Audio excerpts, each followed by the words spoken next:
What's up everybody, Dan here from the Headwaters channel, and behind me I have three Crescent kayaks. They've got the ultralight, the brand new CK1, and the Lite Tackle. Now I've seen a lot of buzz online and a lot of questions from the audience asking what's the difference, what's the one for me, why would I buy the CK1 versus the ultralight? So today I'm going to kind of compare them, line them up, and hopefully answer some of those questions. If I don't get to your question, leave it below in the comment section and I will do my best to get to it later. So here it is, the brand new CK1. You can expect a video review of this thing coming out very soon on my channel, but because we're at Headwaters Adventure Company today and they had all three on the floor, I thought it'd be a good time to just compare and contrast these three boats. So let's just start off here with a little bit of stats. To my left, I've got the ultralight, which comes in at 49 pounds, 10 foot 2 inches long, and 30 inches wide. The overall capacity, they're calling it 350 pounds, which seems pretty generous because I know for myself at 220, I definitely fill this boat out, and anything much bigger than that and you start to feel a little tippy. Now when they're talking capacities, again, that's the overall weight of the paddler and the gear you can bring. So there's a big difference of having gear down inside the boat versus a big paddler up on top of the boat. I would say if you're above 200 pounds, you really ought to be bumping up to the CK1. Okay, so the CK1 comes in at 60 pounds total weight, 11 foot long, so just a touch longer, but 34 inches wide. 4 inches additional width and a ton more buoyancy. Look at those two boats side by side. You can really tell when you get them next to each other. So again, designed for a smaller paddler, this one's gonna be a lot more efficient. If you're 150 pounds and you're gonna be going out and moving around by yourself, smaller, lighter, it's gonna cut through the water nicer. But if you're a bigger person or you wanna bring a dog or fishing gear, that's where the CK1 comes in. A little bit higher capacity, it's probably gonna be a touch slower, but still 60 pounds. That's a throw and go kayak. A kayak you can throw on top of your roof, you can put in the back of your SUV, but still is very full featured. The last boat over here is a Crescent Lite Tackle. This one comes in at 12 foot, 4 inches, 37 inches wide, 75 total pounds, and overall capacity of 450. So we've got 350, 400, 450. Now these two, I would say, are probably pretty darn close. If you look at the overall volume of these two kayaks, it's not too dissimilar. But what you get when you get a little bit more length is you get better paddling performance. I should qualify that. I shouldn't say better paddling performance, better tracking, ease of paddling. If you're just moving across the water in a flat water lake or in any sort of wind, you know, the longer boat is gonna track better. It's gonna feel like it has more glide. It's gonna do what you tell it to. Now that same boat in the river is gonna take a little bit more time to come around than say the CK1. Again, shorter length is gonna make a boat feel more maneuverable.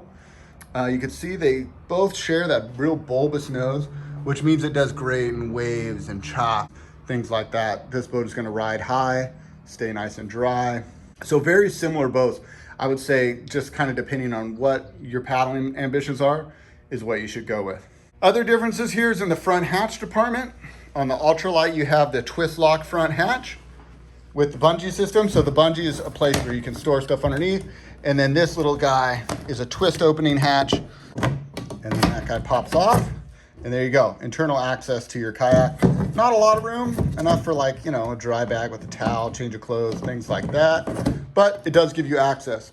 Over here on the CK1, you get this nice tank well with a cover. I'm gonna go over the cover in more detail, but for now we'll just compare. But yeah, completely new idea, you know, a new concept. As opposed to having a hatch, now you have a built-in tank well. On the Lite Tackle over here, you get this huge front hatch, which gives you a ton of access to the front of this boat. One of the things I love about it is if you're gonna do camping, if you're gonna take stuff, look at all that room for gear. It's just cavernous in there. And the longer boat gives you a ton of volume up there to put stuff in. Now, I will say from firsthand experiences, this hatch having the single seal is not the most watertight if you're taking it in waves. So what I did to address that is I actually added a second seal that went around here, and that really helps. With the second seal, it presses it down and gives it a lot more watertight seal. I think that's something Crescent should look at. Other differences in the boat is, you know, let's look at the cockpits here. These two boats are very, very similar as far as space in the cockpit. This one, they added a little flat mount here because they had a little more room. They took it out on this one just to give more space in the cockpit. Things like cup holders. These are simple, they're molded in, but you got a spot for a water bottle or a Nalgene on either side there. they get additional storage here along the side for like tackle, baits, whatever. Paddle parks on either side. That's one of the things you guys mentioned on the Lite Tackle. It doesn't have a great paddle park system, so they added that to the CK1. Additional storage compartment here. Again, another water bottle, or I know a lot of guys will put like their soft plastics or just things that you can slide in there. The bungees are really simple, but add a lot of functionality to the boat. On all the boats, they get that tank well pad in the back that keeps your gear riding nice and quiet. If you have a dog with you, it prevents the dog from slipping around.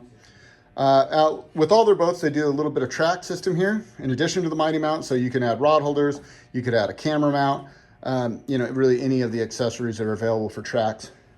You now have lots of mounting options. In a really good tank well, for an 11-foot kayak, it's impressive how much room they were able to pack into this tank well. They did that by using the double carry handles and then squaring off the stern right at the back. So it's kind of a transom mount, but it also just extends that tank well a ton.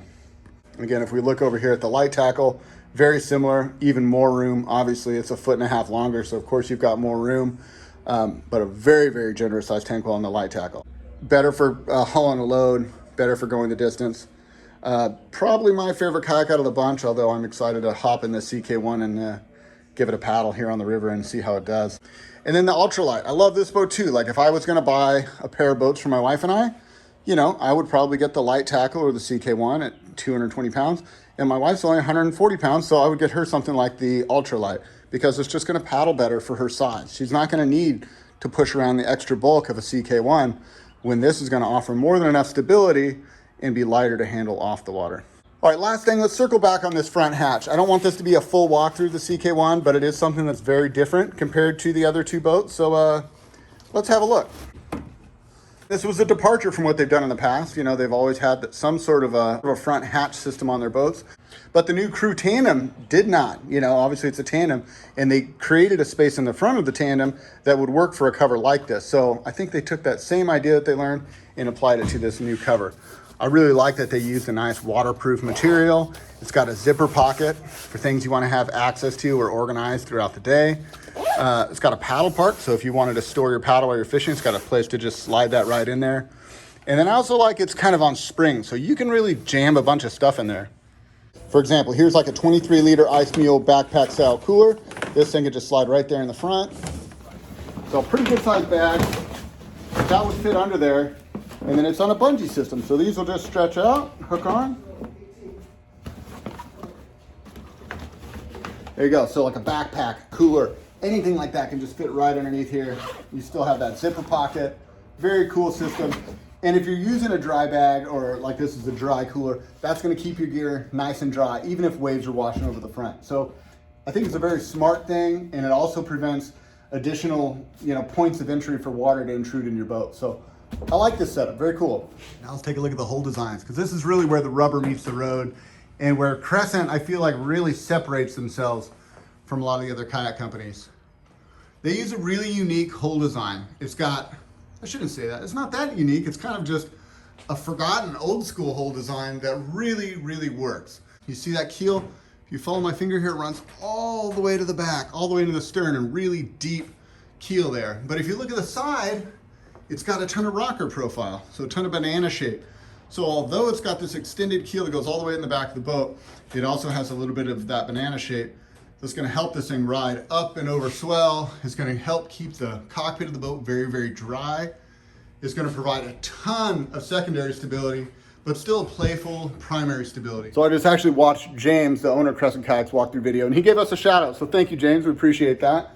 But talking about stability profiles of boats, it's not all about what is the most stable. It's what's stable enough for me and what's gonna work for my needs, and really more of like, I need stable and need it to not flip me over, but I also need performance. We've kind of evolved past that point of is it stable and really focused on is it stable enough. A boat that a beginner can get in and have fun, and really that goes for any of these boats. A boat a beginner can get in, have fun, but then also progress and do a little bit more with your recreational sit on top. I mean, these aren't like big ocean going sea kayaks or anything of that nature, but a playful recreational kayak that can grow with you. So anyways, you guys, that's gonna do it for me today. If you are in the Reading area, I'm hanging out at Headwaters Adventure Company today. They have a brand new spot. This is their new shop. I'll give you just a quick tour. They're right on the Sacramento River. If you want to come down, check out boats. If you want a demo, schedule ahead of time. Kind of supply is limited. Boats are coming in, but they're going out as fast as they can get them. Very excited for Brian and the crew here at Headwaters Adventure. All right, you guys, until next time, this is Dan from Headwaters, wishing you happy paddling. We'll see you on the next one.